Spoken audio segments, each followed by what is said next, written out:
Hey, what's going on, everybody? Happy New Year and welcome back to the Mike and Mish Show, our first episode of 2025. What up, Mike? Yo, what is up, Kyle? And what is up, everybody that's watching? Happy New Year. Are you a Happy New Year person or are you a Happy New Year's person? I have noticed this year I am a Happy New Year guy. I've been Yes. saying it the whole time, and I'm a Happy New Year noticing guy. I'm not a I've Happy been New noticing Year's that guy. like people write New Year's to you, but I respond back with Happy New Year.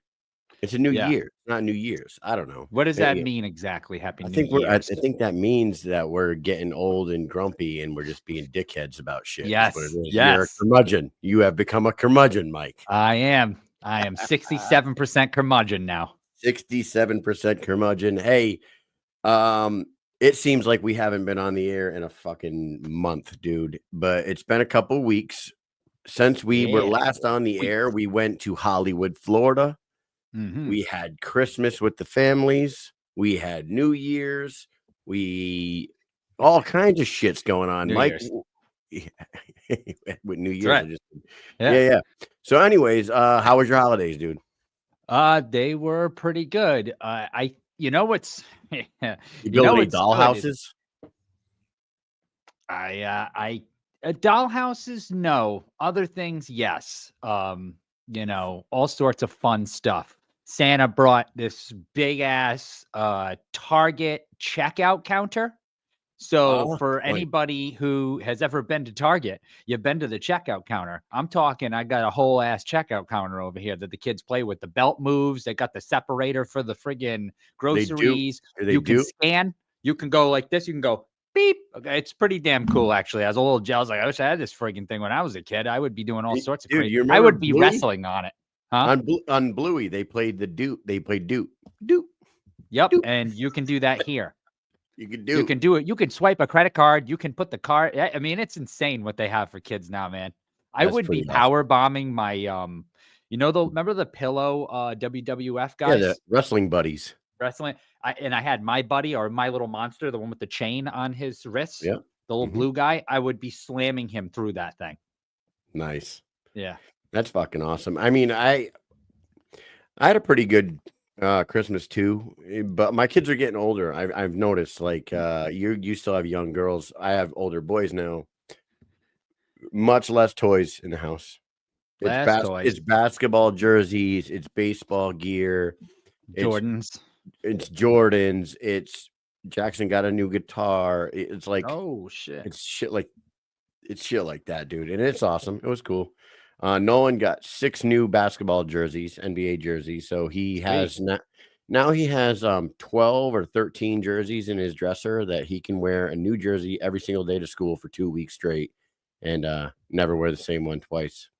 Kid's a fucking hooper for sure. Yeah, that's fantastic. I used to have a ton of jerseys. Now I have exactly 0. What about None. New Year's? Did New Year's Eve? Did you do anything crazy? I did such crazy things. I stayed up with my 5 and 8-year-olds and my wife, but Bristol, my 5-year-old, could not hang. She was out cold by 9:00. She was You like, kept "Let's do this. Let's do it." We broke out board games. We broke out the Bluey board game. We had Hello Kitty Monopoly. We were ready to go, and she passed out before 9.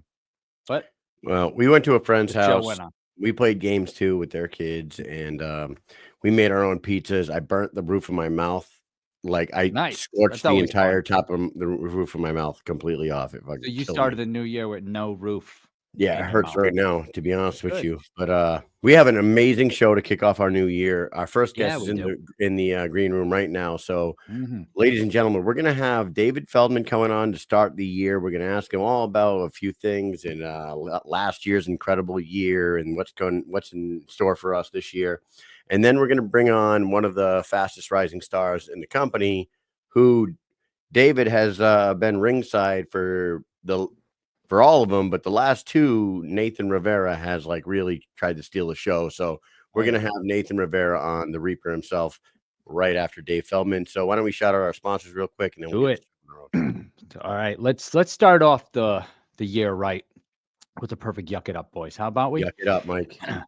Dynamic life, sexual health, weight loss, and anti-aging. Retake control of your life by reaching optimal health. Visit www.livedynamic.com. It's the only online platform where you can become a patient in under 20 seconds. Also, on their Instagram page at Live Dynamic. That's LIV Dynamic on Instagram.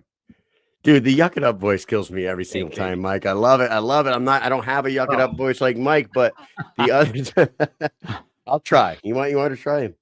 Ladies and gentlemen, get over to Rasha at Rasha Elite on Instagram. Hit the link in the bio. It is the official mindset, recovery, and performance tool of the BKFC, including champions like Christine Faria and Austin No Doubt Trout. Get over to Rasha Elite. What'd you think of that? That was my first try. Yes, very good. Very good. You know, we'll work on it a little bit. It's not quite like mine, but we have time. Nobody's got. We have time in the new years, Kyle. All right, buddy. So let's go ahead and bring on our first guest. Go ahead, Mike. Do your thing. Hey, when we come back, we'll be joined by the one and the only, the president himself, David Feldman.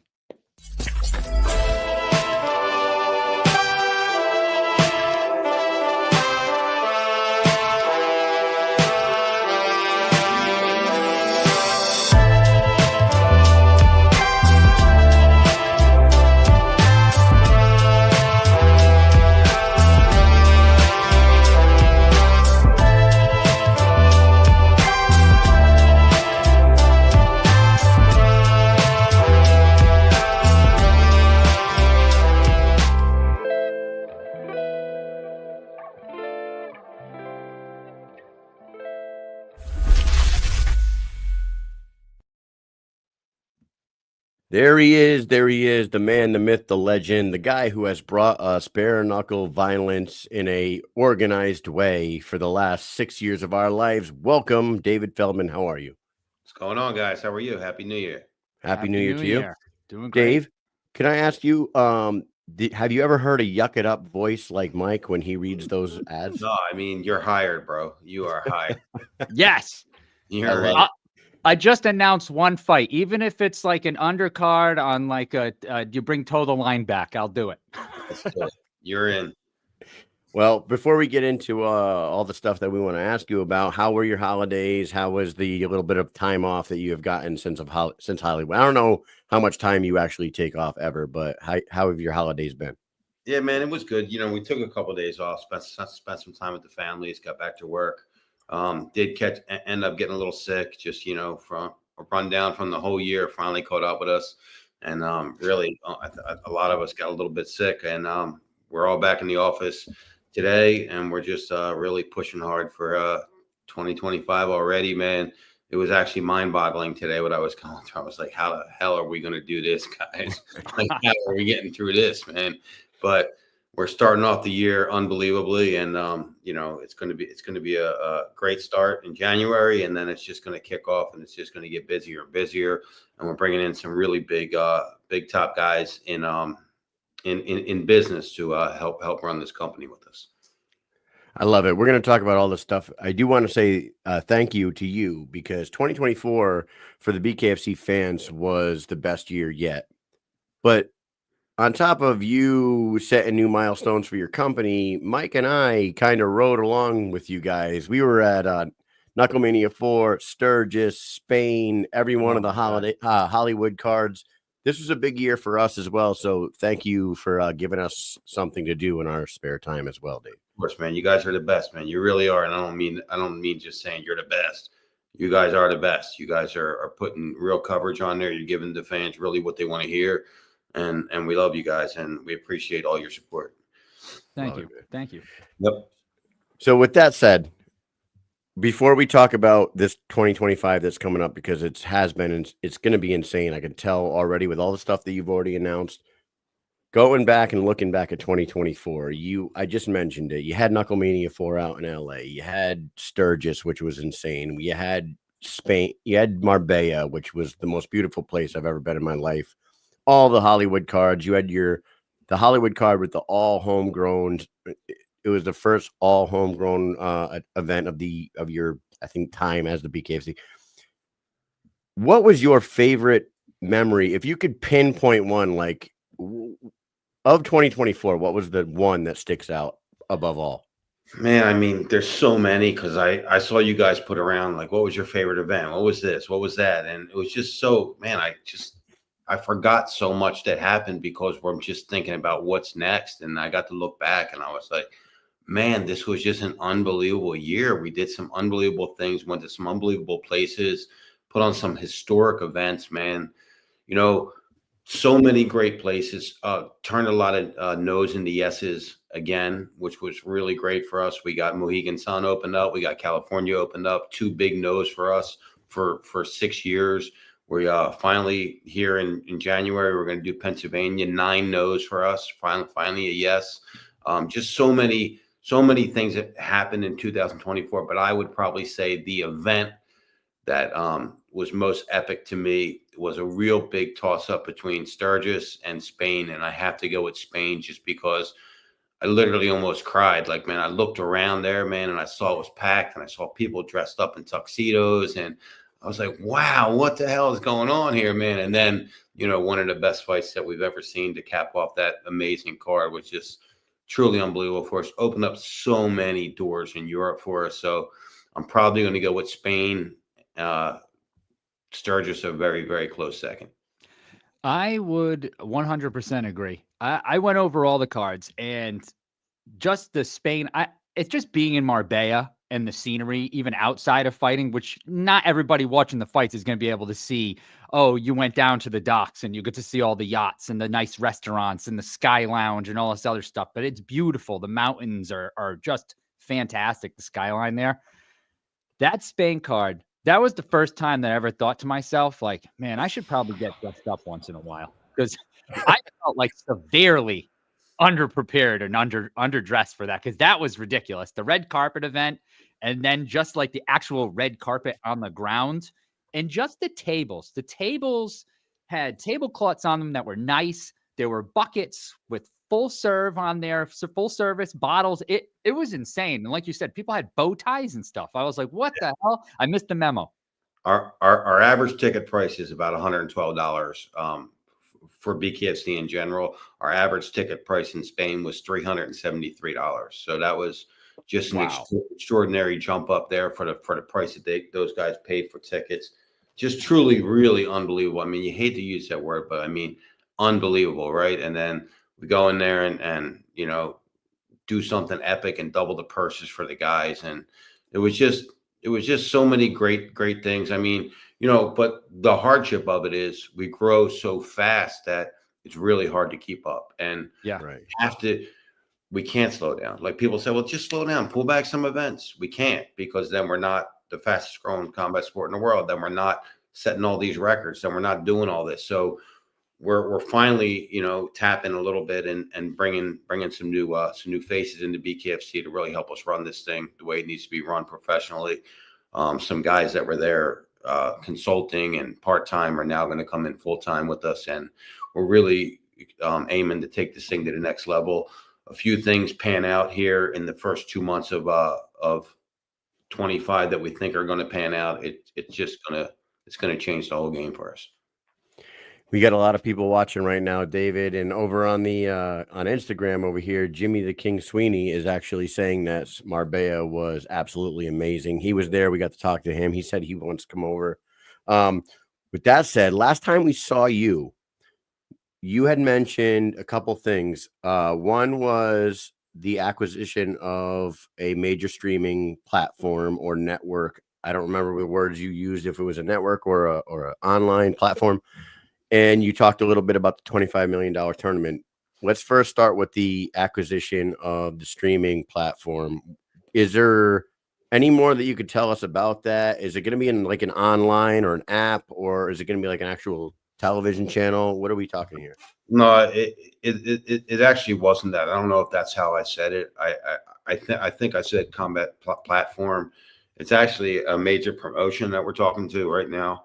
We took one step back, and I was like, this is going to happen. And we took a couple steps forward this past week. So things are moving in the right direction, but I think it's something that that's going to surprise a lot of people.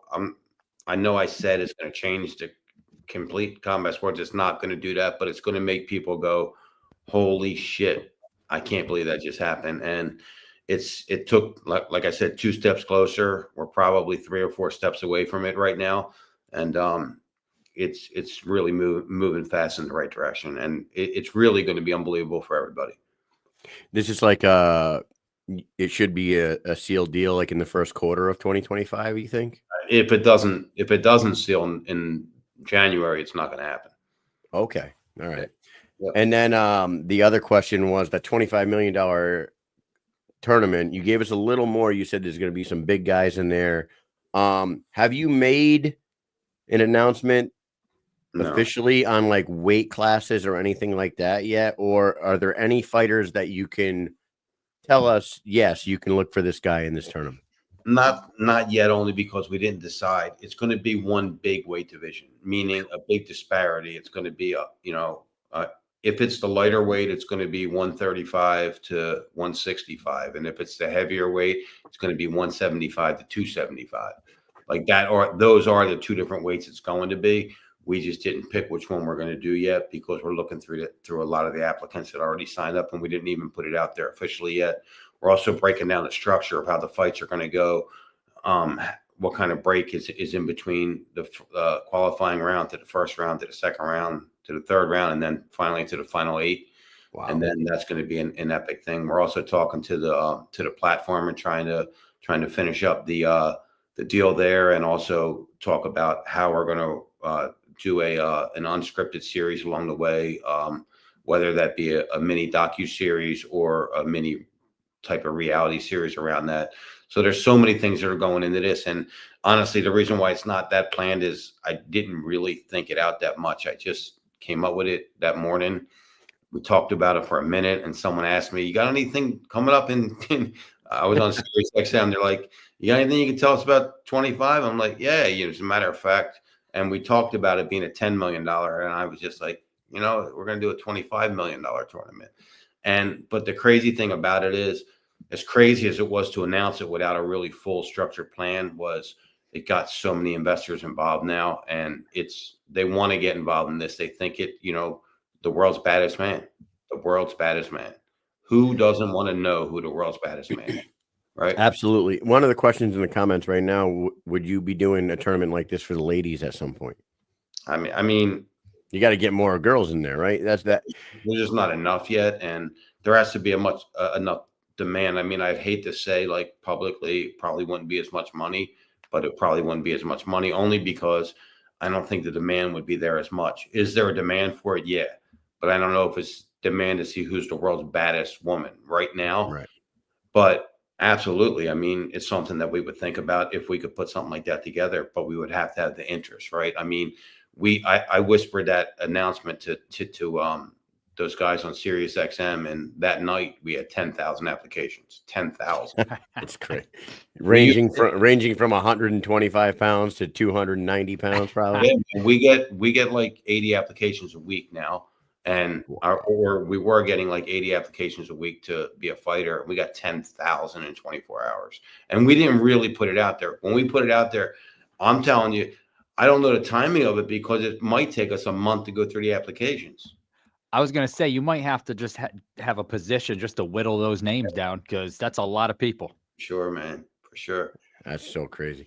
And I would imagine a purse like that would pull some guys in that are like, we talked to Dan Hooker out in Spain, right? Dan Hooker, I know he's under contract with the UFC, but he told us, and you can go back and watch our interview with Dan. I asked Dan, I said, what do you think about this sport here, that you're cornering Oscar? You've been watching, you're a fan.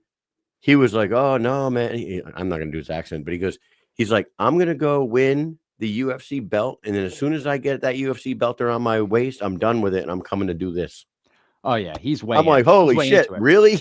He's like way into it. So Wow. I'm saying, like, when you throw a $25 million tournament out there like that, guys like him that are interested in the sport, they're like, Dana or whoever they're working for, I can go do this for 25 million right now. You know what I mean?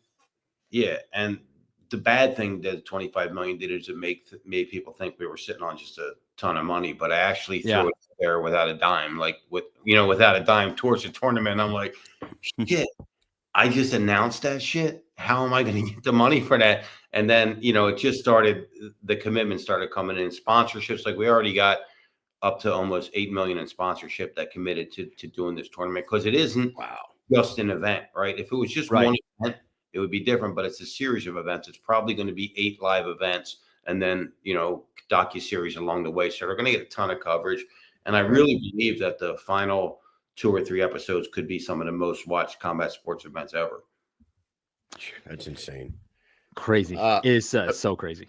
So you're entering 2025 now. You started it in 2018. We just got done talking about 2024. 2024 was far and beyond probably anything you could have imagined back in 2018. You get a new partner that comes in by the name of Conor McGregor. You guys are in multiple different countries. You guys are selling out massive places. You get 20,000 at Sturgis.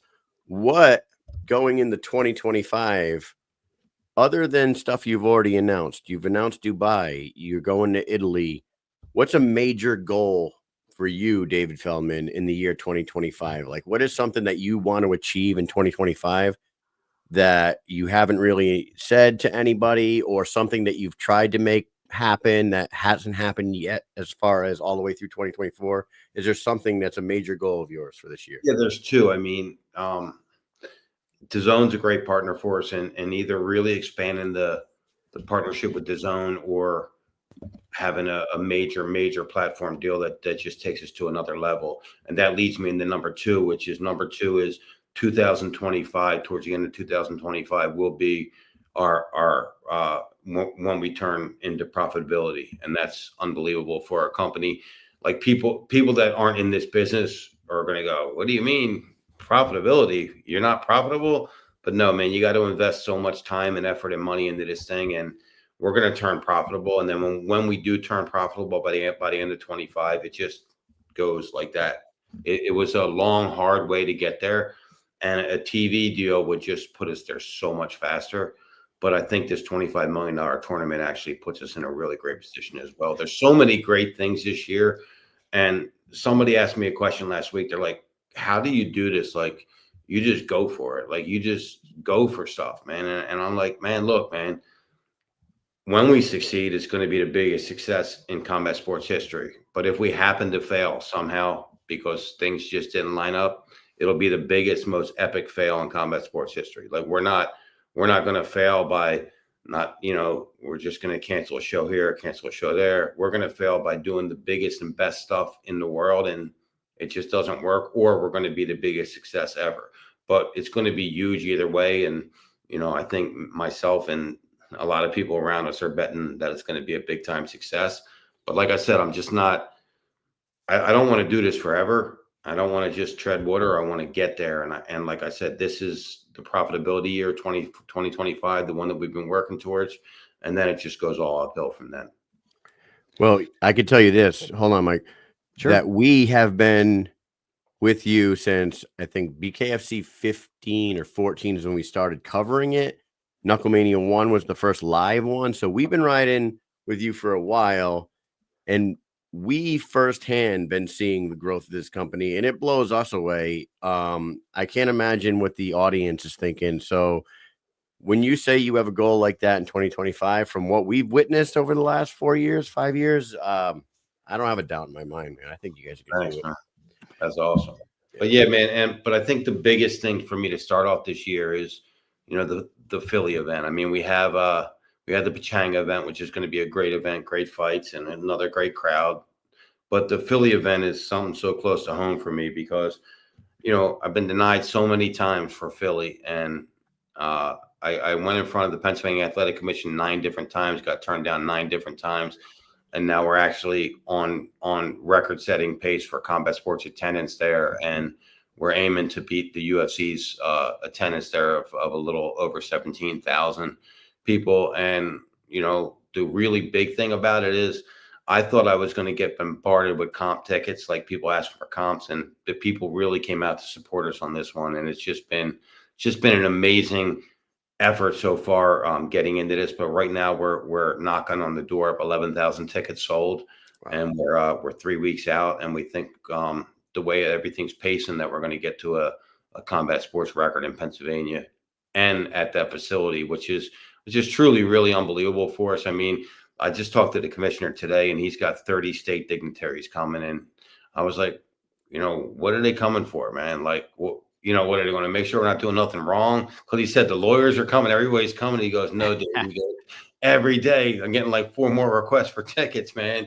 I'm like, all right, cool, man. That's great. So listen, the city of Philadelphia is great. Really enthused about it. Everybody around is, man. I'm like, that's so far in everything that we've done, that will be the best event that we've ever done, only because it started here. It literally started 2 blocks from there in a warehouse underground. It started 2 blocks from there. 1 fight, 6 people there, a bloody ass fight, literally right down the street. And now we're going to have a combat sports record at that facility. It's just, it's unbelievable. Fantastic. It's funny. I can tell you do a lot of interviews because you segued right into exactly what we were going to talk about, which was KM5, and that's where we were going, right to Philly. So you already talked about the event. Little note here. I didn't go to Temple University, but I know that you did, and I hung out there a lot because an ex that I used to be with a long time ago went there. So I went to Temple University like 6, 7 different times. I was always there. I know that you went to college there. Yes. And Mike has a lot of Eskimo brothers at Temple. Right? You know why I chose Temple, though? I'm going to tell you, it's fun. It is kind of a funny story because I was boxing professionally then, and my gym was literally 3 blocks from Temple University in North Philly, and it just made sense. I went to school, and I drove up the street, and we trained, and then we went home. So it just made a lot of sense for me there. Obviously, a great school, but I mean, logistically, it made so much sense for me, so we just did it. Makes sense. I was there when the Phillies won the World Series, and that place was insane. It was friggin' nuts there. But now people going nuts, and hopefully one day they'll be in the streets for the BKFC.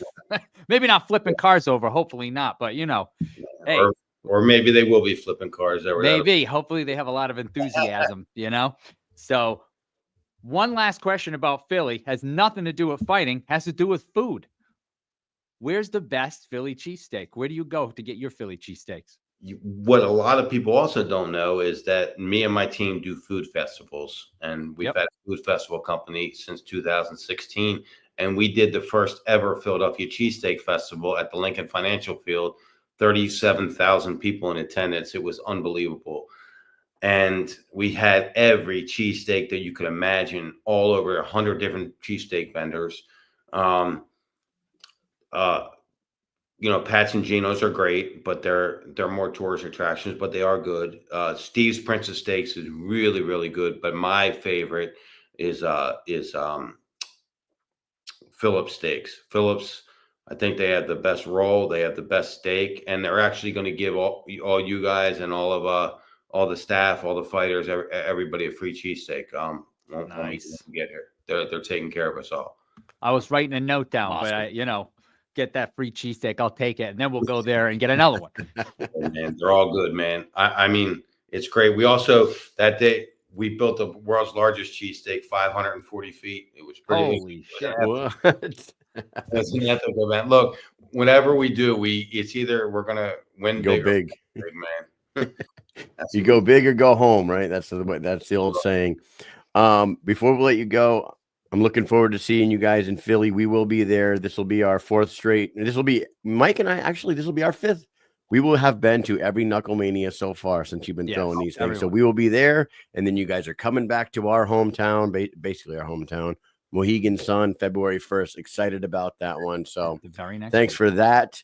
And before we let you go, is there anything else you would like to say to the audience, the BKFC fans and the loyals that are on here right now and the ones that will be listening? Honestly, probably, look, when they love us, they love us. When they hate us, they hate us. Just like Philly fans, really, truly, like the best fans in the world, really loyal fans. And I love the fans. I thank you guys so much for making us what we were, because without you guys, we wouldn't be what we were and what we are and what we're growing into. We're going to have a major announcement in Philly. That's one good little thing. I'll let you know. We're going to have a major announcement of 2 major signings in Philly.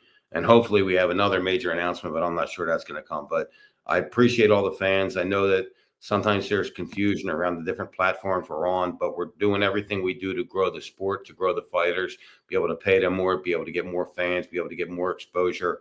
And I thank you guys for putting up with that. And just stick around for 2025. It's going to be one epic ride.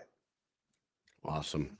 Thanks, Dave. We're going to be having a fast rising star coming on right after you. Nathan Rivera is coming on. The Rivera era is Rivera era. My man. Take care, guys. So yes, take care, Mike. Dave. Yes. Thank you so much for coming on. And everybody that's watching, when we come back, the Rivera era continues on the Mike and Mish Show. Later, Dave. Thanks. Take care, guys. They said he's good. He understands he has an advantage. He has that cut. He wants to target it now. 2 cuts on the face of Dustin Garrett, under his left eye, just outside the corner of his left eye. Oh, wow. What a beautiful right hand by Rivera right there. Two-hand neck trash, Dustin Garrett. Telling you, that is a beautiful right hand that continues to be thrown. The counter bait on his chest, jumps back, breaks off his count, and just like that, Nathan Rivera now 2-0 in BKFC. Sean, he gave me a letter before, wanted me to open it after the fight. I'm doing so right now. Let's see what this thing has to say. Well, there are prospects, and then there are prospects. Nathan Rivera is a prospect. BKFC is brought to you commercial-free this evening on the BKFC app. It's presented by Bucked Up Energy Drink. And what the letter says right here, Rivera says, tell all the 45ers, welcome to the Rivera era. I like it. I love it. He's ready to go. He's here. You can see that he's dangerous. It's good.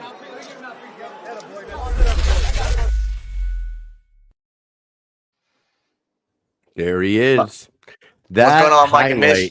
Dude, tell me that highlight doesn't make you feel a little good every time you see that. When he pops up and then drops back down, that's epic, man. Fantastic. Thank you for coming on here, Nathan, the Reaper Rivera, the Rivera era. Welcome to the show. Welcome to the Mike and Mish Show, man. Absolutely, man. Hey, thank you for having me, guys. Yeah. First show of the new year. Absolutely. And you get to follow the boss. So that's pretty cool.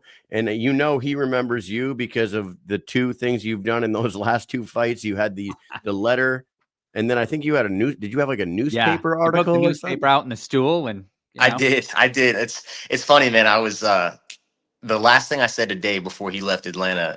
I was saying thank you for the event and thank you for having me on. And he had the newspaper that I gave him, and he pointed at it. And I looked at it, and it was 2025. The date was all wrong on it. And I was like, oh, shoot. And he was like, it's fine. It's still cool. I'm keeping the newspaper. And I was like, all right, man, I appreciate it. You come up with that idea on your own, or did somebody, you got a couple buddies or something that are always spitballing ideas at you, or what? No, man, I had a long time to sit. I had about 10 months to sit in between my fight in February and then that last fight. So I had a lot of time to brew, a lot of time to look at different opponents and come up with some good ideas as well. Well, you made us happy tonight coming on the show, and you made our audience happy. Big Ben in the comment section says, Nate, you just made my year. You're not in a car to start off 2025. There we go. So, no cars. Yes. No car. There we go. Yeah, I misread y'all's text after I saw or the message on Instagram. I saw 9:25, and I was here and I was waiting, and I was thinking to myself, 9:25 a.m. is kind of early. And then I went back and looked at it, and I was like, oh, 9:25 p.m. So I was a little early, 12 hours early, but I'm here now. Nice. You were sitting in the seat the whole time, right? You've been sitting there. I actually haven't moved. I have to pee really bad. Yeah, I have to go to the bathroom terribly. Yeah. Well, we'll keep you on for as long as possible. Perfect. Yeah. Perfect, man. Hey, so for our audience and for everybody who is just getting to know Nathan Rivera and the Rivera era, give us a little background story about yourself coming up in the fight game and what drew you to the BKFC. Yeah, I mean, so I started. I I started out like young in martial arts when I was very young, in like Taekwondo and traditional martial arts, like a lot of folks did. I grew up in Southern California, and then I did martial arts there. Came to Georgia, and I was very in and out of the gym. I went from a Taekwondo gym to a Jiu-Jitsu gym. I started doing striking there, and then in about 2020, or I would say 2018, I was like taking training seriously. Like I was like, oh wow, this is really fun. 2020, January of 2020, I had my first MMA fight. And I had a couple of those, and then I went to a new gym where I was doing boxing pretty much every single day, other than one day where I would do no gi and Muay Thai sparring, but boxing heavy throughout my whole amateur MMA career. Um, I was sprinkling in these boxing fights in between my MMA fights, and I just kind of fell in love with boxing. And it's funny because my first boxing coach, he was like, "Look, man, I know you're an MMA fighter, but I know a boxer when I see one." And I was like, "No, dude, I'm an MMA fighter. I want to do this and that. I've invested so much time into grappling." And then I moved to ATT, Team Lima, which is over here in Duluth, which is actually about 20 minutes from where the Atlanta show was. And I had a couple fights there since I've been there. I think I've gone 5-1 or 4-1 overall. Finished out my amateur career there, and then had my professional debut in MMA. And after that fight, I just was seeing how BKFC was rising, and I really wanted a piece of it. And I didn't know it was going to turn into what it is for me. I was thinking, oh man, let's just kind of mix it up. I love boxing. I don't want to go pro in boxing, but I'd love to get a bare knuckle fight. And then, we're later undefeated, and I can't really see myself in any other combat sports organization. That's amazing. Because like you said, a lot of people say the same thing. They just wanted to try it. Like, this looks fun. It looks like a cool new thing to do. I'll go try it. And then they try it and they fall in love with it. And they're like, all right, now this is what I do. And a matter of fact, and like Paige Van Zandt, she catches a lot of shit from people because she is who she is. But Paige came over. She fought a few times. She fought her ass off every time she fought. She didn't win any fights, but she was right in there duking it out every single time.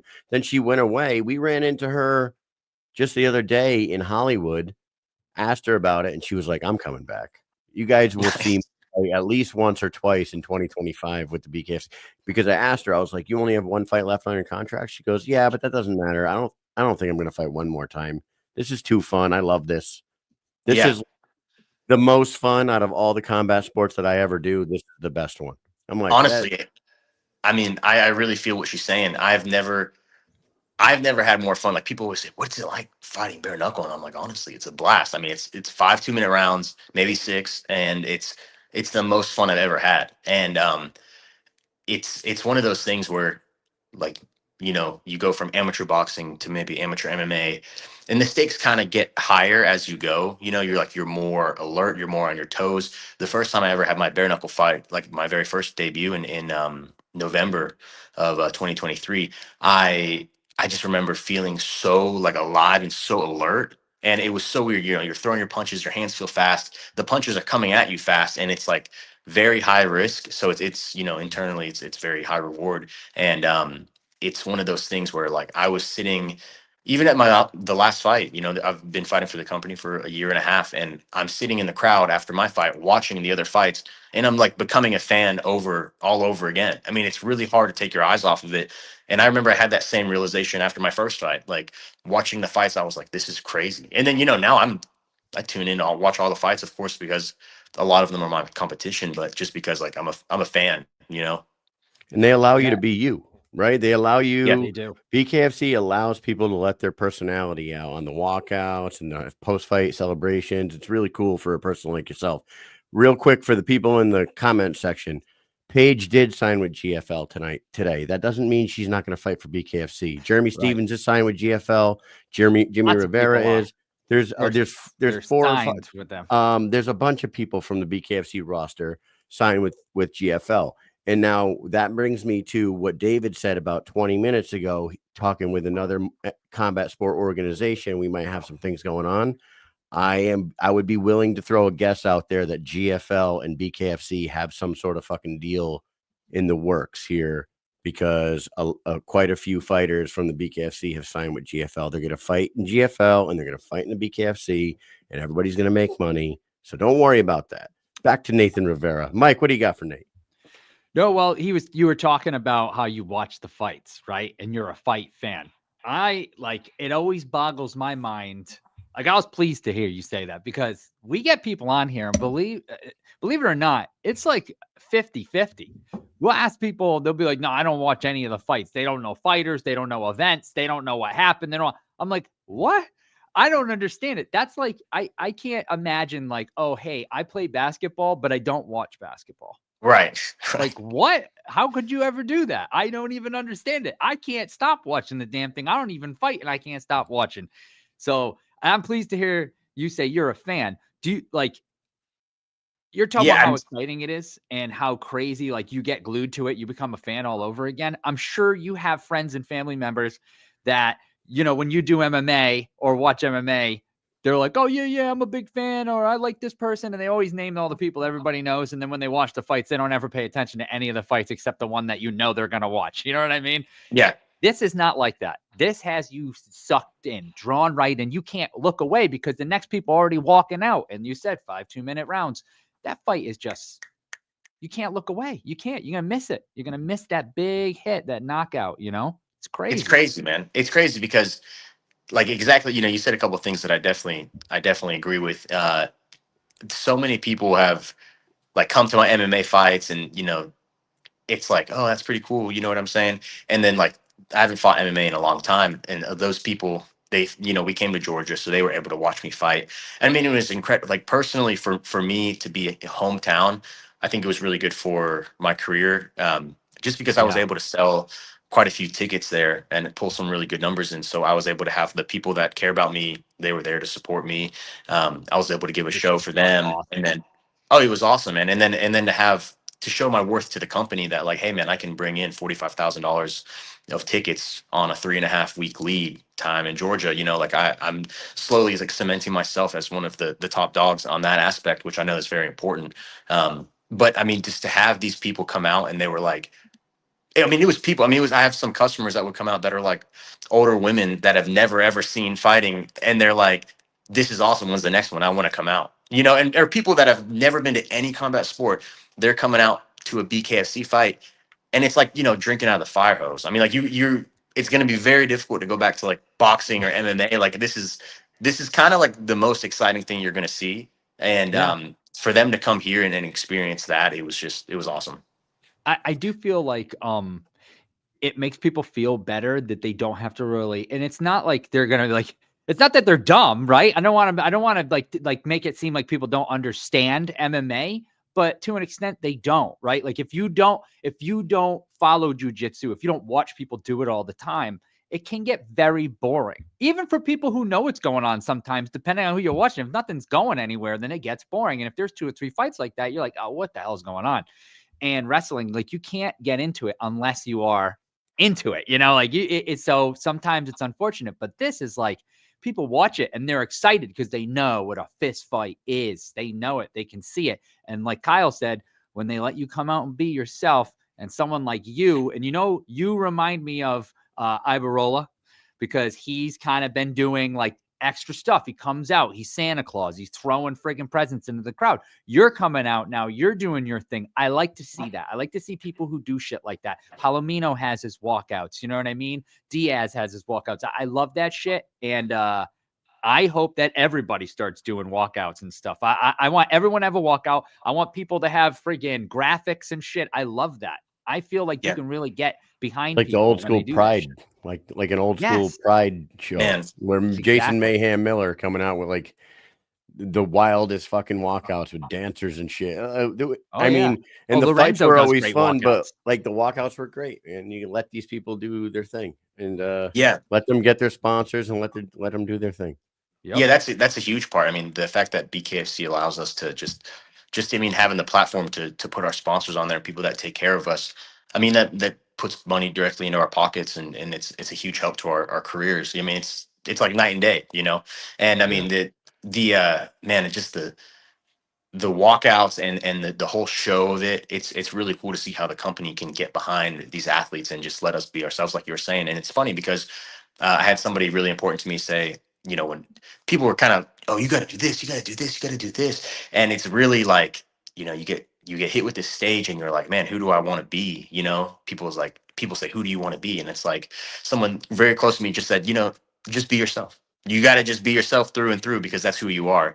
And I think that's kind of, you know, that whole tough guy thing is like, it's kind of played out to me personally. And I'm not that guy. And everyone who knows me knows I'm not that guy. So I kind of just like to be myself and pack out that place and have something fun afterwards. And you know how you were saying like all the signs and all that stuff. I had, I think like 40 or 50 like big fat heads made for my last fight, just because I was like, let's just see if people want them. And they were like, Yeah.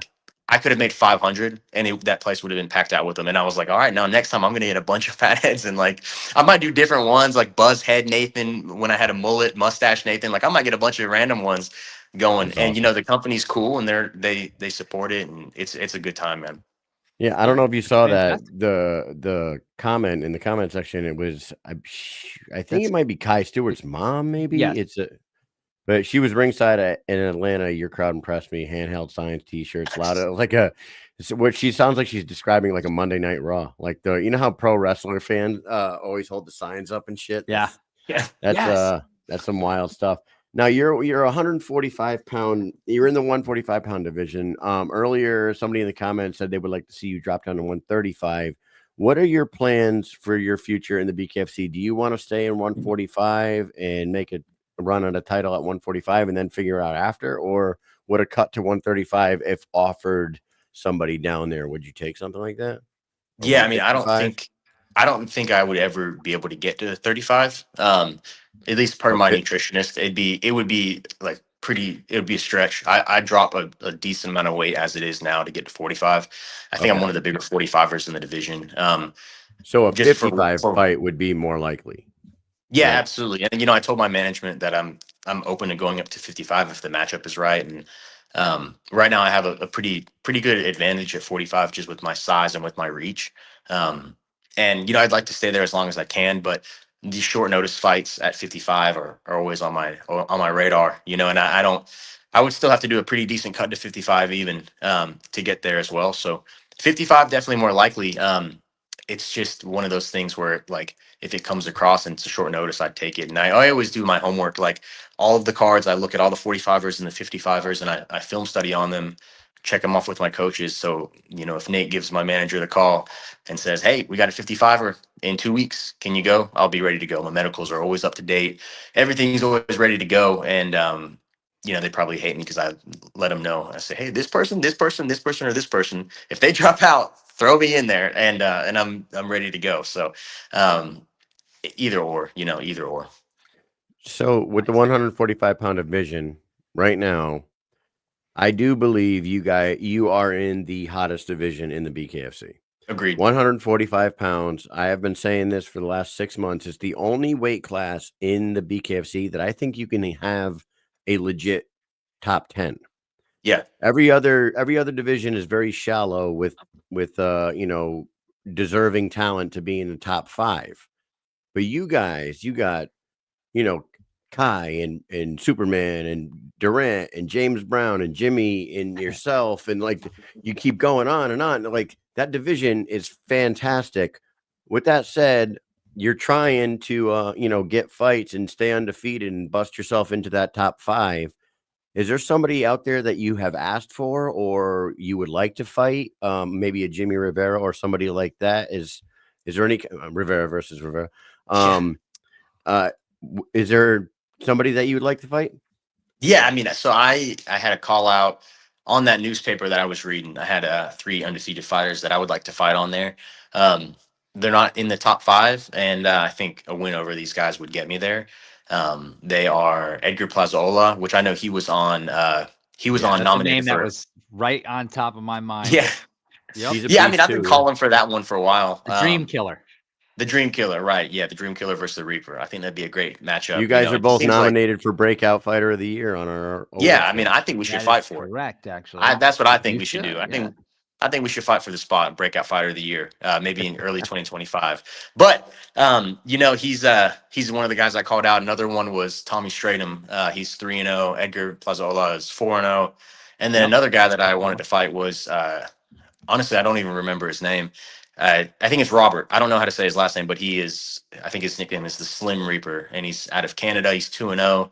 And I just think some of these undefeated guys is who I want to fight. But I take whoever they give Robert. me. I know the Um, Slim Reaper, and Robert is what threw me off. Yeah, Robert. I think it starts with a D. Descharnais. That's it. Desjarnais? That's it. Yeah, I'd love to fight those guys, man. I mean, Desjarnais? those are the top guys that I think could break me into the top 5. But I don't really, whoever they put in front of me, I rock your with. division, you just named more people, but there's you and Louis Lopez and Dan Chapman is now around. Yep. Plaziola. It's like you guys have 10 to 12 like unbelievably fucking talented featherweights in that division. That division's impressive. So Yeah.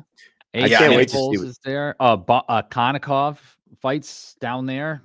yeah. Louis Lopez. Let's see here. There was someone I came across just a minute ago, and I was like, oh yeah, friggin' HD. well, HD, James Davis. Brown. Yeah. HD's in the top 5. James Brown's top 5. Let's see. There was someone in here I just came across, and I was thinking, oh, how about Roberto Armas? How about Roberto? He's in there. Yeah, I mean, so man, he was. It's funny you said him. I messaged him on Instagram, and I was like, hey man, I heard you wanted to get a fight. I think it was for Sturgis. He was offered to fight somebody from my hometown, and my guy couldn't make weight, and he was a 45er, and I said I can make 45 in 2 weeks, and he was like, oh no, I'm going to go to 35. So he went to 35, and then next card he's fighting a 45er. So who knows what was going on with that. But yeah, he's another guy that I messaged him recently, and I was like, hey man, you want to fight sometime? I'm here. Let's get it going, And he's one of those guys that he kind of bounces up and down as well, like I would do with 55. He fights everybody. Yeah. That dude just fights fucking everyone. Seth Schaefer, who came over Fort Brandon Allen, he did lose, but he was a champ coming over from BYB. I haven't really seen much of him since then. Where's he been? Another guy. There's a lot of people in that division. Yeah, and all of these guys, he's 3-1, I think, and he was a champion, like what you said, champion BYB. I mean, I've watched all of these guys film. I've watched their interviews, their film. I had a long 10 months to not only work on myself, but to work on the whole division and see who I'm fighting. I want to make this like a full-time career. And so like what you were saying, like getting to know the fighters, getting to know the staff, and making this like a priority is something that's very important to me. So like I take a lot of time to get to know who's in my division, and see how I can get my goal obtained, which is just to fight full-time for the BKFC. Nice. You know what? Are you gonna? So like we say this on the show all the time, and Lorenzo Hunt was kind of like the guy that set the groundwork for everybody else to get themselves popular within the BKFC, which you've already become pretty popular on your own. But you know what Lorenzo used to do, and then Kai Stewart started doing it. Yep. And then both have success, both are huge stars, and they go to the events in person, and they take pictures. They get themselves out there, man. They do those two probably do it better than ever. You know who else does it really well is Brian El Gallo. Duran. He shows up a lot. He'll show up in Denver. He'll show up in Albuquerque. They'll show up. With that said, do you Britton plan Hart on? does it. Yeah, Britton Hart does it too. Do you try? Are you gonna maybe try to get out to Philly? I mean, if I was a young up and coming fighter, I would show up at Philly. So show up at Knucklemania 5, get your face seen, take some pictures, shake some interviews, do some autographs, some babies. Yeah, absolutely, man. Yeah, and that's kind of what I did with my last fight. I kind of like set up my own press tour, pretty much. I came out of pocket and invested into my own career because I flew to the tryouts and I had a great conversation with Dave, and that was the sole purpose of going to Philly was just I knew Dave was going to be there, and so I just flew there with my fiance and flew in the morning, flew out in a couple hours just so I could sit down and talk to him. And then I ended up, like doing some interviews and talking to some of the tryout guys. And then the next one after that was the LA show, and I flew there with my fiance and was able to show face and shake hands with Dave again. And this Philly card, I'd love to be there. I have a couple of teammates that are fighting here locally that I'm going to be cornering. But I mean, it's just that, man, it's like there's a BKFC fight every single weekend, and it's pretty awesome. And I got a separate budget pretty much where I can fly out to these different events, and I try to surround them like before and before and after my fights to keep the buzz going. But I mean, if I could get out to every single one of them, I talked to Chris Lytle about that. I was like, if you guys ever need help, the tryouts or anything like that, you let me know and I'll fly my way there. I want to be part of it. I think you just broke some hearts in the comment section when you mentioned the Yeah. word. You said one sad. word and hearts fell to the floor. You said Yeah. the word fiance. You Yeah, said fiance, and now it's like it's done for. It's all sad. And a It's hush all falls sad over the crowd. emojis. Okay. No, that's I good wish stuff. I had the correct sound effect for that. I don't think I do. I don't. I'm crying. I'm glad you. Yeah. I'm glad you just said the things that you said though, because I truly do believe that you are a homegrown. You know what I mean? You are not an import from the UFC or Bellator or pro boxing. So you are making it on your own right now in this sport. And you have the charisma and you're young and you're undefeated. You could become a big star. And I think that's the future is bright for you. So we'll see you in Philly. That's basically. We'll see you in Philly and do that. Like, obviously, like you just said, they have freaking events almost every weekend. And David just said that to us. Like, people are like, oh, you should probably just slow up and, pull back. And he's like, we can't pull back now. Right. We're on this rise. If we pull back now, we're going to lose all the momentum. We're trying to become the second biggest company in the world behind UFC. And if we pull back now, so I would suggest not going to all of them. Yeah. But the Philly, the Sturgises of the world, if you can get to one overseas, Yeah. like Spain was.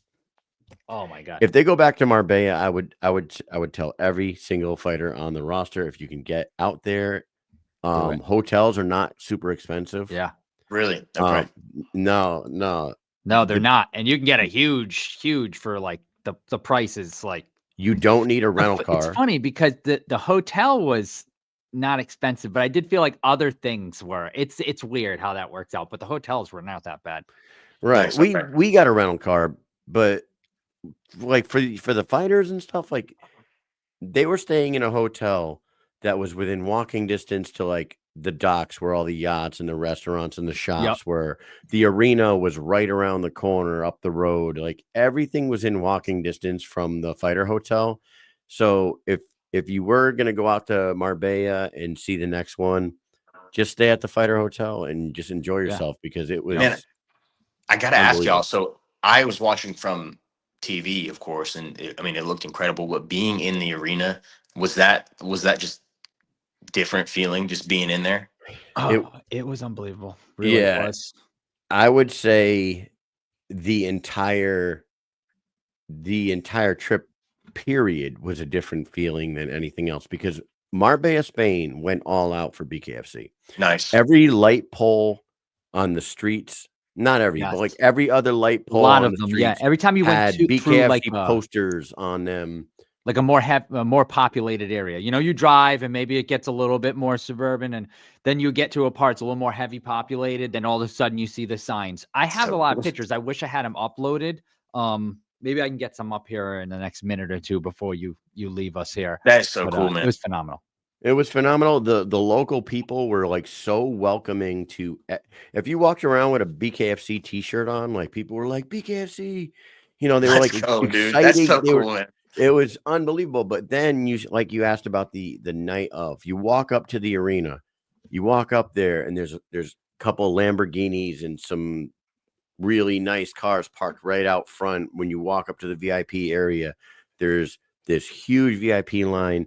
You walk in, it's all red carpet. There's all you can eat, all you can drink for anybody sitting down on the floor. I don't know if people knew that, but if everybody that was sitting down on that red carpet wearing all those fancy clothes, they didn't have to pay for a single drink or anything to eat the entire fucking night. Included in their price. It was all included. That's crazy.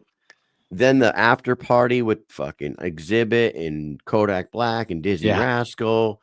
And we have a all sponsor in the ring. Like, that was all in the ring. Unbelievable. But we have the Rasha, the Rasha, they sponsor BKFC. They sponsor our show as well. They rented a massive house and they threw VIP parties. It was a mansion. A mansion. Yeah, it was a $25 million mansion. It was unbelievable. Oh, crap. Yeah. There was like a fish tank wall downstairs, but on the other side of the wall was like an all marble garage with a Lamborghini and an Escalade sitting in it. So you like look through the fish tank and you see the 2 cars parked there. It was an unbelievable place. Nice. Those parties were fantastic. They were all catered and like the whole trip, the experience was on a level way above anything that we've been to. It was unbelievable.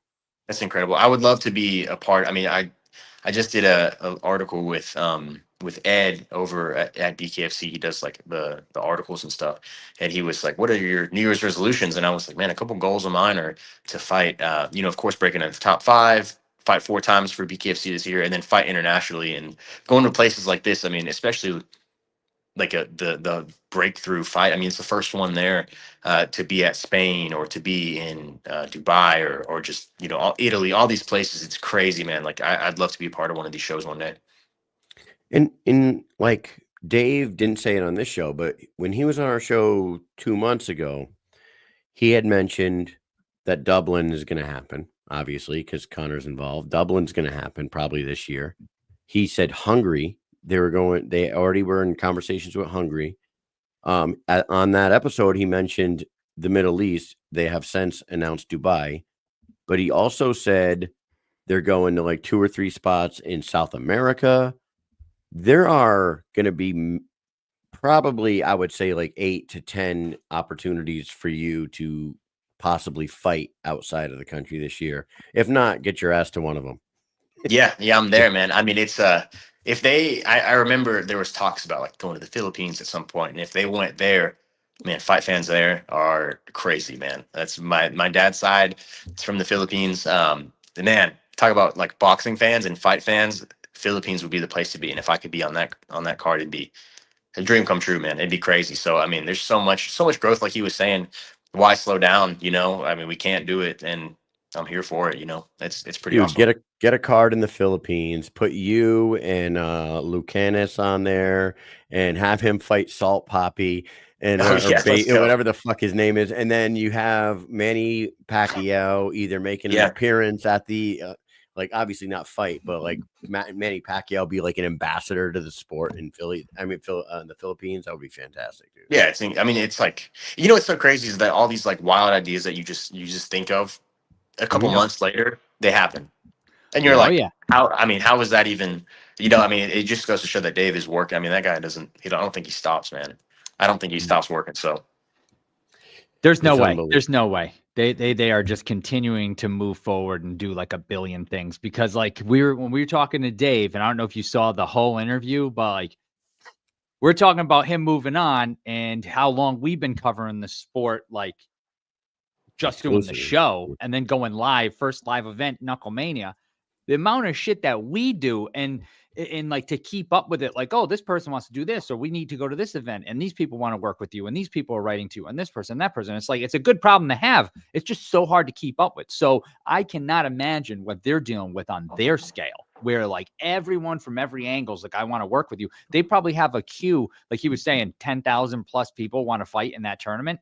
Like that's just for that tournament. That's not everything else. And all the other people who want to work with the company. Like how do you get to all those people? There's all these, it's kind of like, I think of sports, outside of bare knuckle, you think about NBA, NFL, all the people who are really good at sports that just never make it into the big leagues because they're just in that queue, man. They never got to the top. Yeah. You couldn't get them there. There could be someone out there better than Jordan. You never saw him. You know why? Because he never got off. He's in the queue. He never made it up there. Like there's so many people. How do you get to them and how do they get to you? It's amazing how much this company has grown in 6 years. It's so true what you said too. And it's like a lot of these people, they want this crazy money right off the bat. And like what Dave said today is like, we're treading water right now. We haven't even gone like profitable. That's pretty eye-opening too, because I mean, it's like, and that's one of the biggest things that why I flew to Philly is I told Dave, I said, man, look, there's so many people that want to fight for you. There's, everyone wants these big bucks. And I said, I'm not one of those guys right now. Like right now, all I ask you is to fight. I just want to fight. It's like, fight me at what you need to fight me at right now. I understand. Like I'm homegrown. Like I didn't build my name outside. I'll show you my worth anytime you come to my hometown.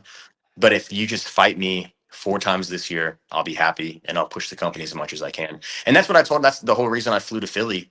And I was like, dude, just wait until Georgia, because I'll be able to show my worth, and I'll be able to show what I can do. And they only gave us 3.5 weeks to sell tickets. And I said, man, Dave, I only sold $45,000. If you were to give me a month and a half, I could probably double it. And Yeah. now I think that's like, it's getting closer to like, a possibility to come back now, but I said, dude, I just don't want to be the Georgia fighter. Like, I want to go out and I want to fight a lot. And he said, if you want to fight 4 times, I hope you're ready.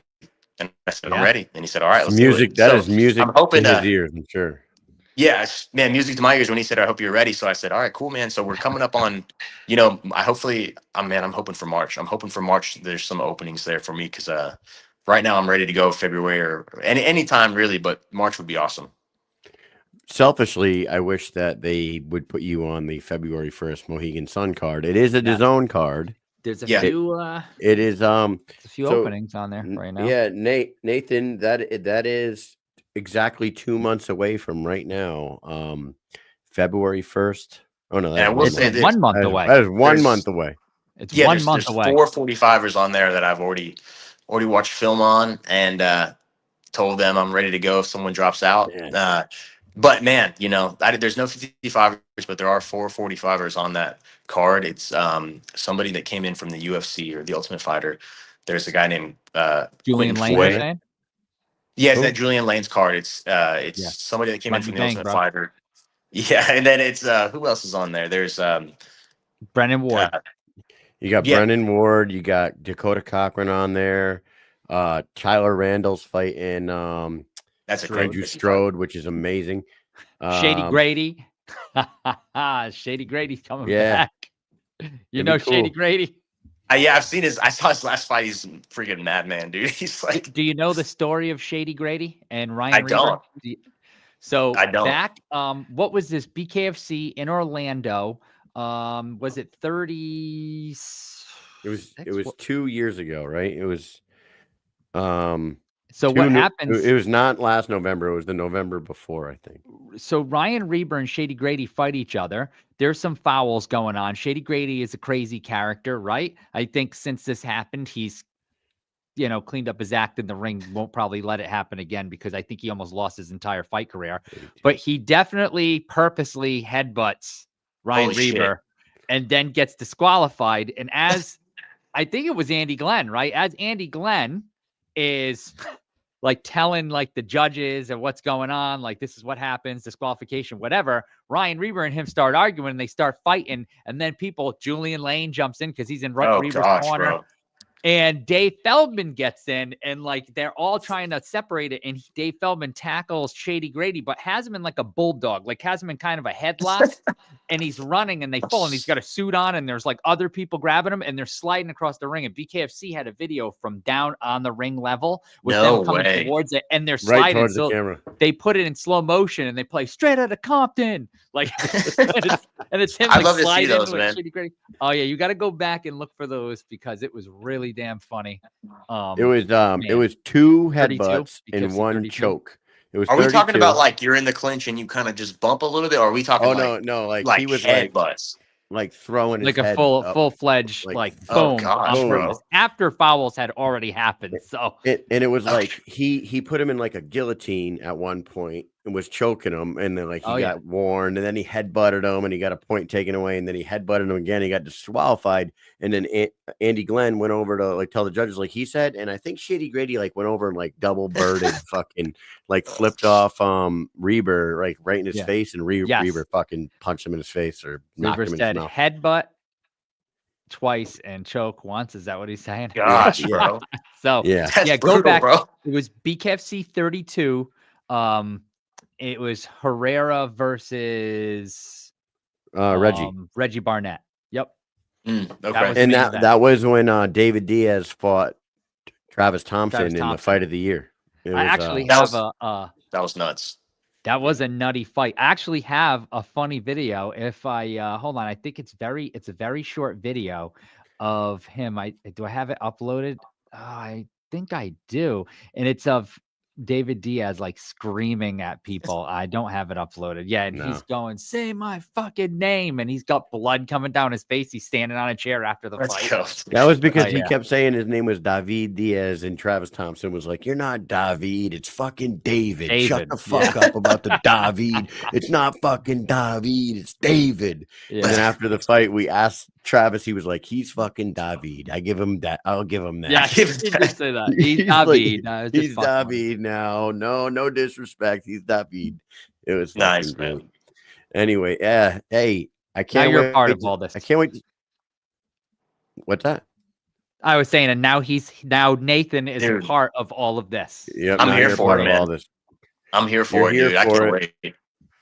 We hope that we hear some news about you soon.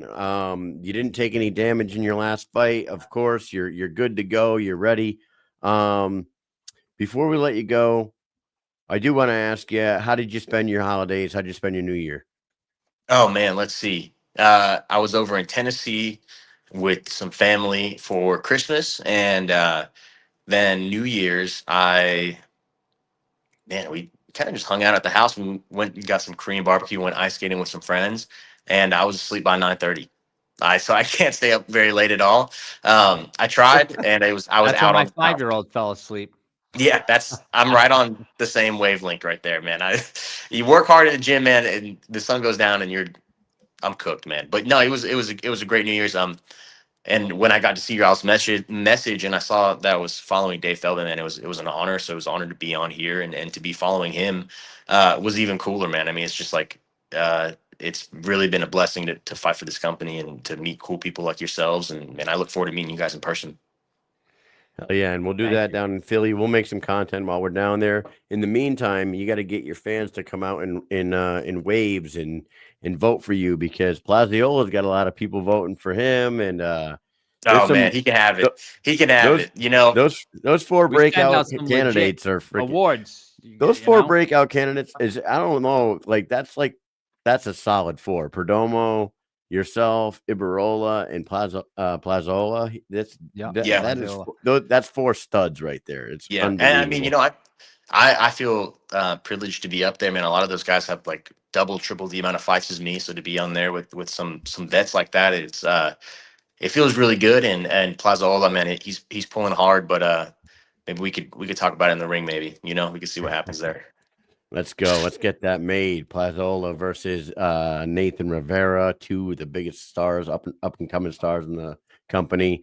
Before we let you go, man, we give you a minute. Shout out some people. Say anything you want to say to anybody that's listening, and we'll let you get on your way, bud. Yeah, man, I appreciate it. Dude, I shout out to Barber Orthopedics. They always have my back. Barber Orthopedics, Priceless Nutrition, Mortgage Godfather, Delashment Law Firm. I mean, there's so many people that support me and they take care of me. And you know, it's been a great 2024, and 2025 is already opening up so many blessings. God's doing a lot of cool stuff in my life and my career. So I'm happy to be a part of it, and happy to be here with you guys. So I appreciate the time. Awesome, man. Thank you for coming on.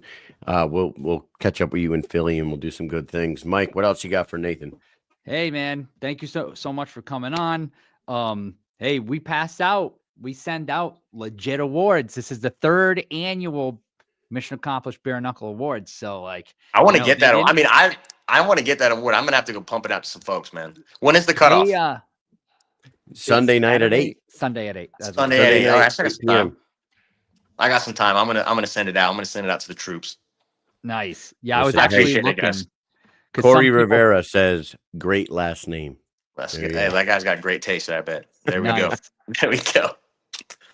I was actually looking for a picture of, because, you know, Caitlin Bertrand, the ring card girl, she had won the award last year, and they posted it.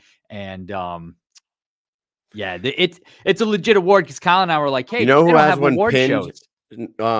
Christine Vicens won Rookie of the Year on our show 2 years ago. 2 years ago, I believe. I was about to say, when she was the rookie, that must have been a minute ago. Yeah, it was a couple of years ago. But she has the picture of her holding the award pinned at the top of her Instagram right now, so you can see it on there. That's what I'll check it out. Nobody's doing bare knuckle awards like we do bare knuckle awards. So this is the 3rd annual. This is the one. We're gonna keep it going. So let's go. Congratulations for getting on there, and working your ass off, and can't wait to meet you in person. You're welcome back any time. And for those of you who are still watching here, when we come back, Kyle and I will just shoot the shit for a few minutes, and then we'll call it a night. First show of the new year, going pretty smooth. Nathan, Awesome. take care. And have a good night, see you man. soon, Thank you man. for coming on. Awesome. Thank you guys very much, man. Later. God bless. Later. Yes, sir. What do we got here? Okay. Knockout of the night Yeah, and our new champ. BKFC gang. Oh shit, yeah, I wear that all night. I might gotta hide it at Tootsie's though. I don't even yeah, I appreciate that. Thank you, brother. Thank you so much. Thank you guys. It's heavy too. There, you gotta hide that at Tootsie's, he said. Yes. That's funny as hell. Oh man, that was a great show. We had two awesome guests tonight. The man, the myth, the legend, David Feldman, the guy that put it all together and made it all possible for these guys, and one of his fastest growing stars, Nathan Rivera. That was awesome. It's good to be back. Like I said, we last had, I think our last episode was like December 18th or something like that. December. Yeah, it was 2 days before we left, I think. Oh my God. Wednesday night show. We didn't do a Thursday night show, and then we went on the road for 2 days to cover the event. And we still have a few interviews left to come out from that event. So keep your eyes open, because they'll be coming out over the next, few days. We're stretching them out because we got people who didn't fight that night, but you're gonna want to hear from them. Absolutely. We do have our awards out there on Instagram, and I shared some of them on the Facebook. I was kind of falling off here. But make sure you guys get, and I obviously people are going to disagree with some of them, but Mike and I go through all these, and this is one. We probably should have put the other Hollywood card on here, but that was a good. They were both good. They were both really good, but there's two of them on this that really jump out above the other two anyway. Spain and Sturgis, I don't think can be beat. They've got to win. Yeah, Spain and Sturgis. There you go. So like every year we do these, it is a 100% fan vote. So you go in, you go to the comment section of each post, and all you do is tag the name or type the name of the fighter that you want to win these awards. And we tally them all up, and we don't fucking sway from the fan vote. So, and like the Christine Vicens one, that year was Brian Duran's year. And I think we were like, Brian Duran's going to win Rookie of the Year. Like Gogo. It was Gogo. Gogo and Brian were both rookies that year. Gogo was like 6-0 or something. Like he fought like 6 fucking times in 1 year. But it's a fan vote, and Gogo's fans didn't vote. You know what I mean? It's like, it is what it is. So you got male fighter of the year, female fighter of the year, rookie of the year, breakout fighter of the year, knockout, ring girl, event. I'm missing one, but and then we have the Susan Walker fan of the year that I have not posted anything about yet, because that is not a fan vote. That is me and Mike making the decision on our own vote. We are going to give, because for those who don't know who Susan was, she was one of our, if not our biggest supporter from before we were even on this show. When I used to do the Roundhouse as a guest host on the Roundhouse, Susan never missed an episode of those.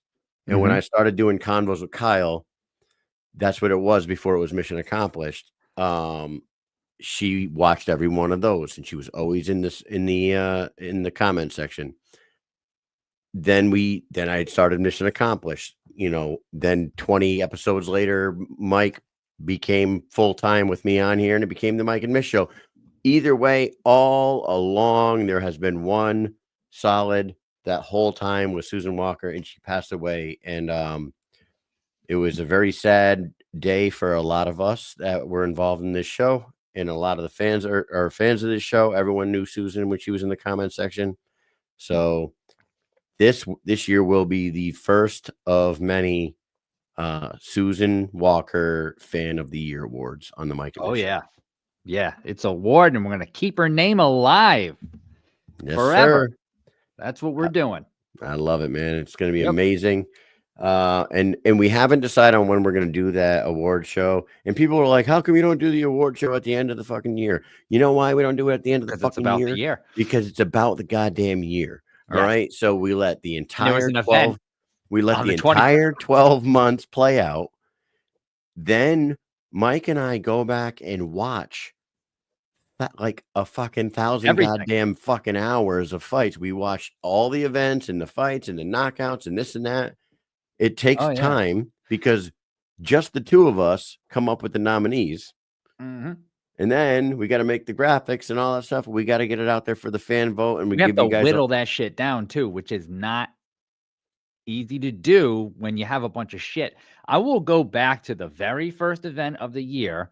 I go to Wikipedia, I open it up, and I look and I go, all right, KO. And then I'll be sitting at gymnastics, right? On a Saturday morning gymnastics. I have an hour, hour and 15-minute art class. Then I go to get my other daughter, bring her to an hour and a half gymnastics. And I will sit there and I'll go, all right, this was a KO. Let me go to this fight. And I'll watch it and I'll go forward till I see somebody down and I'll rewind it and I'll watch the KO.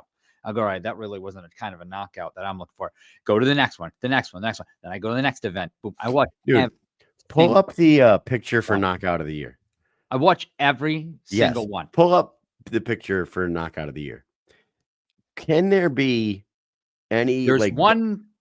There was 7. We think we had 7 in the end, but there was one that was really good too. That the Josh Dyer knockout from the Josh Sturgis Dyer was knockout really was great.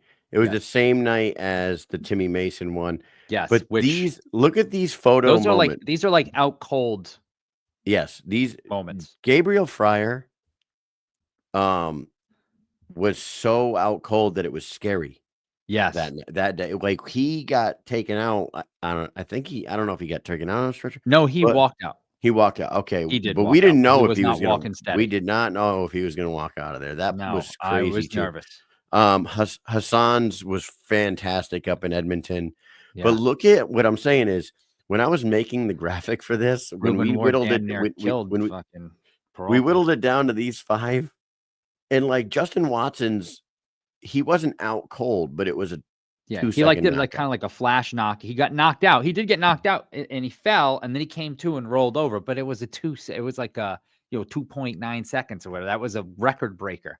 It was, but I just love the BKFC photography. It's always fantastic, and those 5, those 5 are so good. That was my favorite out of all the graphics that I made for all the nominees. This was my favorite because all 5 of those are fucking posters, dude. It's every one of those guys should have that picture blown up and poster size and framed and hung in their fucking house and be proud of it. Chad is talking about the Rick Caruso fight. Yeah, that was the one that was the one on the non-televised North Carolina one. Yeah, that a lot of people didn't see, but I have it, and I've played it a few times on the show because it's pretty good. And I'm just trying to look for it. If I can find it here, I'll bring it up. I don't know why it's not popping up. Yeah, it was the dark show, like Ben said, down in, I don't know, was it Myrtle Beach or something? It was somewhere down it was there. down in yep. And it was on a phone. And it was actually Russ Maxim, who is cancer free. Russ Maxim is cancer free. Russ, love you, man. Fuck cancer. Awesome. You saw Russ giving Mike Richmond the BKFC gang friggin' chain for being a knockout of the night. He gave him the knockout of the night, and he presented that to him at the Hard Rock after the post-fight press conference, which was pretty damn cool. So we got that on film. That's what I just played. All right, Kyle, I'm gonna play this knockout right now. We'll be back in 1 minute. Check this out. Yo, what's up, everybody? Let's get in here. We live, baby. It's about to start.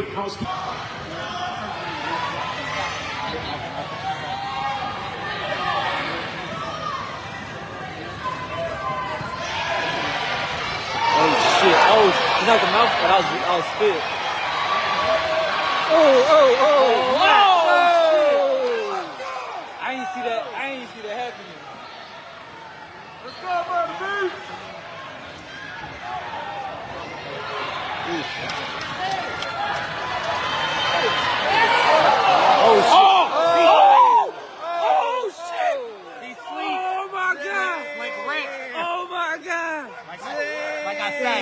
I said, Slick Rick. That's another upset. We got it. We got it. That's another upset.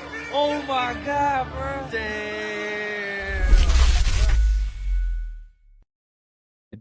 Damn.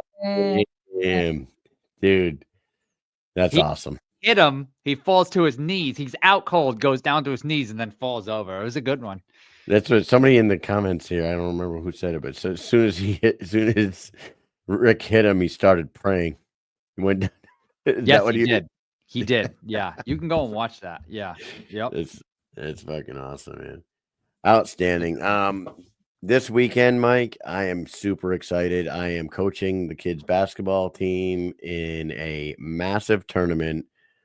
300 teams from all over New England at Mohegan Sun this weekend, from ages 4 through 8th grade. 300 teams are going to be there. Think about how many people that is. Yeah. If there is 10, 300 teams. if there is 10 to 12 players per roster, plus coaches and family, that is fucking thousands of people. There's going to be 14 courts set up at Mohegan Sun. It's going to be a freaking insane tournament. And Nolan is going to compete in the 3-point contest, the skills challenge, the free throw contest, and the half court contest.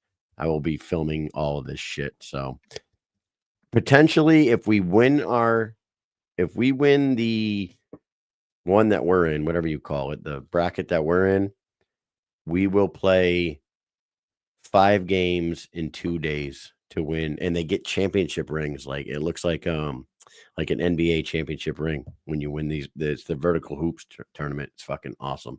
So should be a good time for me. That is my weekend. It starts tomorrow night at 5 p.m. and it goes all the way through Sunday. So it is a long ass weekend of basketball. Watching your kid is a fucking joy, my guy. Thank you, because he is a complete maniac. Nolan is the next Steph Curry. Thank you for saying that. He looked good at practice tonight. I told him just go out there and cook this weekend. Just cook. Just go out there and cook. Let's go. Walter White that shit. Buckets all day. So with that said, that's what I got going on this weekend. We are working on putting some good shows for you guys together. Next week, we'll be back to our regular Wednesday and Thursday time frame. We are done our vacations and done all that shit. And we got people from the Pachanga card and KM5 that we need to talk to before we kick these events off. So that's what we got going on. Mike, you got anything else to say to these peeps? I was trying to download something here because a certain somebody is very eager, and I did mean to pull this clip up. Hold on a second. I'm trying to pull the clip up. It's of our buddy Big Ben, right? Big Ben did a little favor, or I don't know. You know the story better than I do, Kyle. I do have the video. I am downloading it now so I can share it. Okay. So I was stalling there. So But you can set the scene. All right. My parents moved down to Cape Coral from Connecticut. They're fully retired now, and they're loving life down there in Cape Coral. And everybody that saw us talk to Tito Ortiz, Tito's got Tito's Cantina right in Cape Coral. It's not far from my parents. So I asked Big Ben, our buddy, if he could do me a favor, just go get a gift card from Tito's Cantina and just drop it in the mail for me. And I'll give you my parents' address. It's easy. It's very fucking easy for you to just pick it up. He was like, I don't need to mail it. I'll hand deliver it. At first he was like, I'll see if Tito will take a ride with me and we'll handle it. I'm like, if you could do that shit, that's fucking unbelievable. Not gonna tell you I said, I am not asking you to do any of that stuff, Big Ben. You are the man. If you could pull something like that, or even if you wanted to drop it off, that's cool. This is what he did. This is the video. I'm about to surprise Kyle's parents with a Christmas gift from Tito's Cantina from Kyle and his family. This freaking guy. I love Big Ben, man. He's the best. Yeah. I had not watched it back, and I was like, I don't think they care about me playing it, but I didn't know if there was like anything in there. But I think it's fun. No, it's fine. Look at the Christmas lights on the palm tree. Yeah. The parents are loving life down there.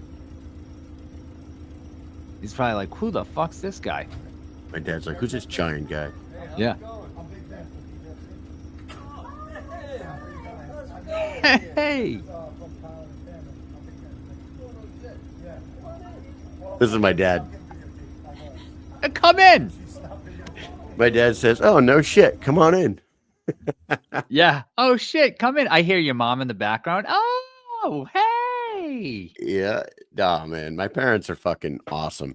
And I bet you, like, Big Ben and my dad would be best friends if they hung out for. You know, Ben, so Ben, he does say at the end there, like, oh, I'm not alone. You know, my wife's out here filming, right? And he said, I was on a time limit, end up staying there an hour and 20 minutes. He goes, my parents Ew. were like, he's the nicest guy. And we were sitting there shooting the shit with him. And we're talking about all kinds of stuff. And he's like, and we're like, is your wife out in the truck? He goes, oh, don't worry about her. She's probably on her phone. Big Ben just like leave her out in the car. It's Did she end fine. up going in? No, I don't think so. I think that's Ben. Ben. Huge thank you to Big Ben. They thought it was like the coolest thing ever, and they can't wait to go use the gift card and maybe even run into Tito. Or I don't even see. Is Ben in the? Oh yeah, he's still okay. He's still in the comments. I was like, this dude better be in the comments over here. I played that damn video. Yeah, it was great. I'm glad you reminded me because that is a huge thank you, Ben. That was cool. She stayed in the car watching Netflix. That's what Big Ben says. She's catching up on her Cobra Kai or something like that. That's awesome. I do want to give a shout out over here to Big Face. He says, thanks for coming on the show. Thank you for having me on. I definitely enjoyed coming on. There was just so many people there. You know, I'm not going to lie. I did get in a little bit of trouble for doing it, but, you know, I did it and, you know, it's okay. I was going to go on there for about, and so for anybody who doesn't know, Big Face, Chad, he teamed up with the Weekly Bus guys and they got a whole bunch of people on the show from the bare knuckle world. And I think they had some music guests on, stuff like that I didn't see them come on. I was going to go on for like 15, 20 minutes. I ended up on there for, I think an hour it was. Jesus. And I ended up on there for an hour or so because I was just, you know, just chilling. I was just chilling and listening to people and people coming on and Nelson comes on, he's partying. And then, you know, Ibrola comes on and he's in a club somewhere. He has to go outside. Like, yeah, there was people everywhere, you know, just coming on. You know what's cool? It was cool how I didn't get invited. I would just go fuck myself, Big Face. You know what I mean? Yeah. You guys just fucking keep stroking Mike's ego while I just sit over here and think about jumping out the fucking window of this house. Yep. And I'm taking over. Head first onto that fucking paved walkway out there because you don't want to talk to me. Unfucking real. It's the Mike and Show. It's the Mike and Show. The Mike and Show. Yep. It's the Mike and tune in next Wednesday when you can fucking see the Mike and Show. Shout out, let's go, boy. Shout out, let's go, boy. I'm not mad. I'm just joking. It's all about Big Ben says, Kyle, it's all about your attitude. It sucks. You know what? I've heard that my entire life. I actually got told that I'll go into a rant about me fucking coaching. I heard that somebody thought I was a little too brash of a coach to represent our town in the All-Stars. I'm not going to say who said names, and I'm not going to say who said it about me, but you know I'm a good coach, and you can't take a little bit of a too worried about being nice, and that's why people lose. Dude, unbelievable. We didn't win, but the coach was really nice, wasn't he? Yeah. Well, hey, I'm the kind of coach that says, get a lead and then step on their necks. Let's go. You know, step on their necks, put them out of their misery. Let's do it. And I hope we do it this weekend. Anyways, I'm excited about this weekend. I'm excited to be back off of our break, and we will see you guys next Wednesday. I do have to shout out our sponsors one more time. Yes. Get over to @LIV Dynamic for dynamic life, weight loss, sexual health, and anti-aging. If you go to @LIV Dynamic on Instagram, there's a link in the bio. Click on the link. 20 seconds later, you could be a patient with Dynamic Life, and you can get yourself right. And then head over to the Rasha at Rasha Elite on Instagram. They also have a link in the bio. It'll bring you to therasha.com, and you can learn all about the championship mindset that some of the best in the world have became believers. And if you don't believe me, you can go ask Big Ben. You could go ask Christine Faria, Jules, Austin Trout, Elvin Brito. A lot of people use the Rasha, and it's unbelievable. David Feldman does it. It's great. Mike and I were not believers, but we are believers now. And yeah, if you met me on like, what was it, like April 26th or whatever the fuck, I didn't believe in it. Or April 25th. And then after that night we had, man, woo. Absolutely. And then we were in a mansion in Spain. So yeah.